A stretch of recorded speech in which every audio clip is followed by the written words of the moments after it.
Columbia University caved to the Trump administration, giving the government the right to make speech-restrictive demands of universities. Now, this should scare you. Columbia did not admit wrongdoing, but they settled with the federal government for $200 million plus $20 million to Jewish employees because the school made the staff that was Jewish uncomfortable. Well, how did they do that? By allowing protesters to criticize Israel, which the International Holocaust Remembrance Alliance defines as anti-Semitism now. They say any criticism of Israel is anti-Semitic in their controversial working definition. Now, this case is a landmine of First Amendment, Title VI, and cultural overreach issues. So joining us to discuss is Robert Shibley. He's the special counsel for the campus advocacy at The Fire, which is a free speech advocacy group, one of my favorites. Thank you for joining us. Why don't you tell me how you feel about this? What does this $200 million settlement signal to universities now across the country? Yeah, and thank you for having me. I think what it signals is that there's now a price tag in dealing with the administration when you are going through these kind of Title VI or anti-Semitism investigations. It signals that, I think Columbia and other universities believe they have a fair amount of liability when it comes to the way they've treated. And I think it's important that in these settlements, you can't distinguish what is the concerns about anti-Semitism from the concerns about discrimination in hiring and in admissions too. And so this settlement at Columbia is this sort of overarching settlement that covers all of those different areas. And it does signal that the government has gotten, is taking a very hard line on this. What's really unfortunate is how far out of the regulatory scheme that's appointed for this by law by Congress, the administration has gone in order to punish Columbia like this, and it suggests they're going to be willing to do so with many more universities in the future. And so talk to me about this expansion of Title VI, because now the Department of Education is saying that Title VI includes anti-Semitism. So they use this logic to investigate universities where Jewish students allege that they feel harassed or even have to hear or even see. They've defined this as seeing graffiti criticizing Israel. So this is new territory. Instead of targeting threats or slurs, the DOE is saying we will target political expressions if someone claims that it makes them feel uncomfortable. So this is an unprecedented power for the government to punish political ideas, don't you think?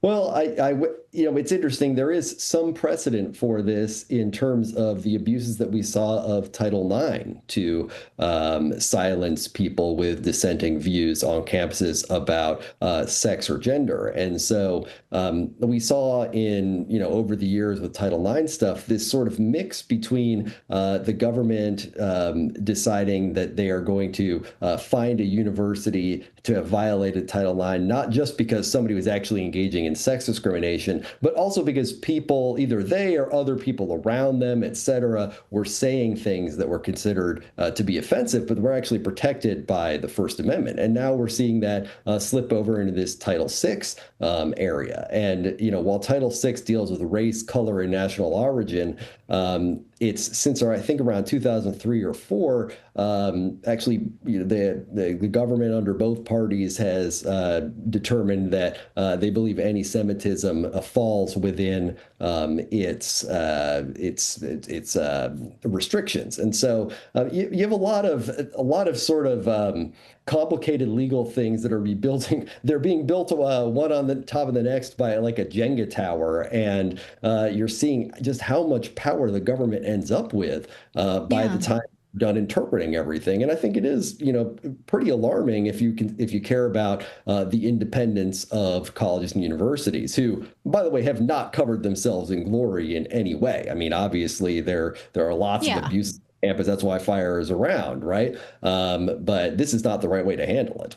Hey, it's summer, and of course, you can easily forget to moisturize your skin, and then you have these visible dark marks, these sunspots, other blemishes that the sun leaves behind, unless you're using the dark spot corrector from our friends over at Genucel. It visibly fades away dark marks, sunspots, scars, and other signs of discoloration all over your skin. Formulated with the patented LumaSkin, which is a revolutionary new ingredient, and Genucel's legendary base, shown to visibly reduce age spots, sunspots, and have a brighter tone for a more youthful look. You'll be amazed at how quickly you'll see results. And right now, you can enjoy your summer sun, beach barbecue without those pesky sunspots. So you can get your dark spot corrector with every Genucel complete skincare package for over 70% off if you enter our promo code Redacted at checkout for that extra discount.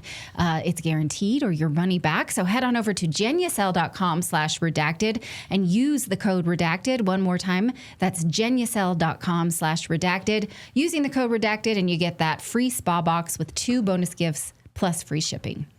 Right. At Columbia, Harvard, these are not high in FIRE's free speech ranking. If you go to their website and see which universities you might actually consider sending your child to if you want them to be a free thinker.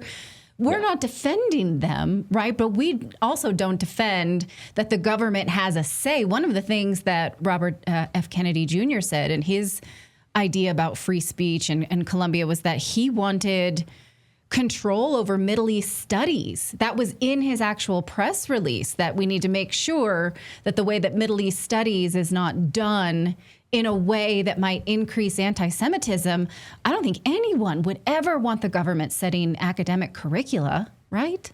Yeah, I think that is a real concern. And even though they sort of start out this settlement by saying, oh, we promise the United States has no power over the curriculum, over hiring, et cetera, they did agree, for instance, to appoint some new faculty members with joint positions in the Institute for Israel and Jewish Studies. They have a new, I think, senior vice provost who's supposed to make sure things are more politically balanced, et cetera. So it is a fairly intrusive method of trying to guarantee this, especially when they're stepping in with actual faculty now, as opposed to what we've unfortunately seen in the past so much, which is sort of indoctrinating students through orientation or trainings or, these sexual harassment seminars where you have to, say everything that happens is a form of harassment, even if it's actually constitutionally protected. And so, yeah, I mean, it's this continued sort of bipartisan slide towards federalizing and making, all kinds of dissent illegal on campus. Now, Greg Lukianoff, he talks a lot in his books about the cult of safetyism. And that's the idea that students should be shielded from discomfort at all costs. Now, I know you're a lawyer and not a social scientist, but don't you think this settlement with Columbia represents a dangerous expansion of that mindset where discomfort alone, not only when you tell kids that they shouldn't ever be uncomfortable, then they get more anxious because they think the world is always a threat. But then also this justifies censorship and legal action. So how do you feel about that? Yeah, I mean, it's a real concern because part of the point of political protest is to send a message, and sometimes it could be a message where you're saying that we don't like X belief, whatever that is. We're upset with this or that policy, and you're trying to send the message that it's not going to be you as a person are not going to tolerate it, et cetera. It understandably makes people very uncomfortable when that sort of takes on an ethnic tinge, as I think it tends to do whenever you're dealing with the Israeli-Palestinian issue. But what it does mean is if you're going to say that just that discomfort of seeing those protests, even when they're over and over again, or experiencing them, and I'm not talking about people who there are charges here of people being assaulted, people being limited from different things. I mean, there are legitimate grievances everybody has, but the idea that I have to see a protest, that should figure into some sort of federally prohibited harassment is really dangerous because it's an excuse to ban any kind of protest. Yeah, I find that chilling. And I think it's worth asking, why do only Jewish students have the right to not be uncomfortable when there were pro-Palestinian students who were detained and harassed as well. And there's no advocacy on their part, and they are surely uncomfortable too. And some of them were assaulted. So does this give them a case now where they can raise their hand and say, what about us? Do we get any settlement? What about, what do we do there? Well, I mean, it certainly should. If you are going to have a rule for one group, it needs to be the same rule for every group. And obviously, concerns about anti-Semitism are what's been driving this latest sort of expansion in the power of Title VI. But I mean, it actually often when the government talks about anti-Semitism, it links it with Islamophobia or however you put that. And so I do think that there's a possibility that, this is going to lead to an arms race among everybody saying, well, you know what, I would like things that make me uncomfortable to be prohibited or punished or somehow limited as well. And, the end of that is that everybody's afraid to talk about any important issues. So that's why it's always important to try to limit, the road you're going down when that's the case. Yeah.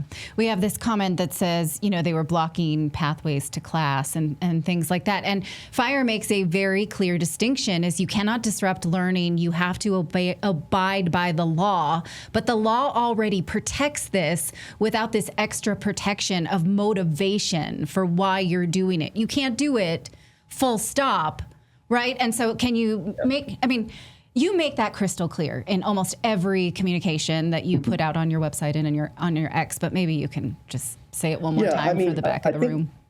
Part of because people have become so accustomed to thinking along the lines of harassment and discrimination is that people don't realize that a lot of the things that are the most upsetting when there's violence involved, when people are blocked, when there's a building takeover and they won't leave and you're hassling the janitors and that kind of things, which all were things that were factors at Columbia. Columbia actually had the power to put a stop to those things, regardless of who was doing it or the reason they're doing it. And unfortunately, colleges can be very uneven in the way they enforce their own rules. And, they do that, unfortunately, on sort of a basis of political popularity very often. And so, or they'll do what they think is easiest at the time. And so, if it's easier to let people take over a building for a while, even if it's really inconvenient and disruptive, they might allow that to happen. And by doing that, they've set up this problem where everybody demands with some, you can sort of understand it. Well, if they get to take over a building, why isn't it okay when I do it? And, you're off to the races again with this this race towards calling everything discrimination and instead of just enforcing the rules that we already have, which are already on the books, which would serve just as well in the vast majority of the cases that really upset people. Right. I mean, it's kind of funny because Columbia doesn't know how to enforce their own laws because they're such a haven of liberal acceptance of everything, right? And so, well, yeah, I mean, there Columbia you go. Because of their history with protests, I mean, they actually had a very strong taboo about, for instance, bringing in the NYPD when a building was taken over. And, unfortunately, because they were so reluctant to bring in law enforcement when it would have been when it probably would have been easier to end things peacefully, they ended up, sort of replicating a police raid from, the 1960s. On actually the actual exact same day of the year in the same building. So, if you don't have the courage of your convictions, if you're not willing to enforce your own rules, well, that either means your rules are not good and you should change the rules, or it means that, you are not enforcing them correctly. And then how do people know what is actually okay and what's not? And Columbia and Harvard and other universities have really, I think, learned that lesson the hard way in the last couple of years. Right. Well, thank you so much. It was a pleasure to talk to you. You can follow The Fire at thefire.org, also on X. And would you like to give us your personal handle? We can follow that too. Yeah, you can follow me at R. Shibley on Twitter or X.